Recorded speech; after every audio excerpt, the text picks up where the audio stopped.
ఈ రోజు అసెంబ్లీలో బాలకృష్ణ గారు మాట్లాడిన విధానం, ఆయన వాడిన భాష ఈ రోజు చూస్తుంటే చిన్న పిల్లలకు కూడా అర్థమవుతుంది. ఆయన అసెంబ్లీలో తాగి వచ్చినారా లేకపోతే ఏ విధంగా ఉన్నారో కూడా అర్థం కావట్లేదు. ఆయన మాట్లాడే విధానం ఏదో ఒక పక్క స్పీకర్ తో సంపాదిస్తూ రౌడీలాగా మాట్లాడుకుంటూ ఈయనే ఒక సైకో లాగా మాట్లాడుతూ మళ్ళీ జగన్మోహన్ రెడ్డి గారిని సైకో అని చెప్పి సంపాదిస్తారు. ఈ బాలకృష్ణ గారికి పిచ్చి పట్టింది, ఆయనకి మర్యాద దొరకట్లేదు. పవన్ కళ్యాణ్ గారికి ఉన్న మర్యాద కూడా అతనికి లేదని చెప్పి, మంత్రి పదవి దక్కలేదని చెప్పి పిచ్చి పట్టి ఈ రోజు జగన్మోహన్ రెడ్డి గారిని ఏదో ఒకటి మాట్లాడాలని చెప్పి మాట్లాడారు.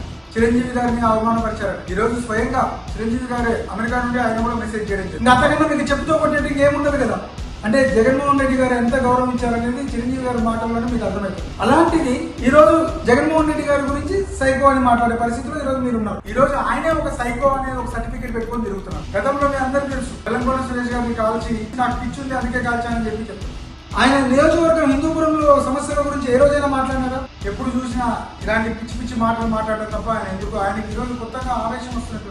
ప్రజా సమస్యల మీద మాట్లాడడం అంటే పని పాట లేని సమస్యల మీద మాట్లాడడం. ఇప్పటికైనా బాలకృష్ణ గారు నోరు అదుపులో పెట్టుకోండి, లేదంటే తగిన మూల్యం చెల్లించుకోవాల్సిన పరిస్థితి మీకు ఉంటుంది.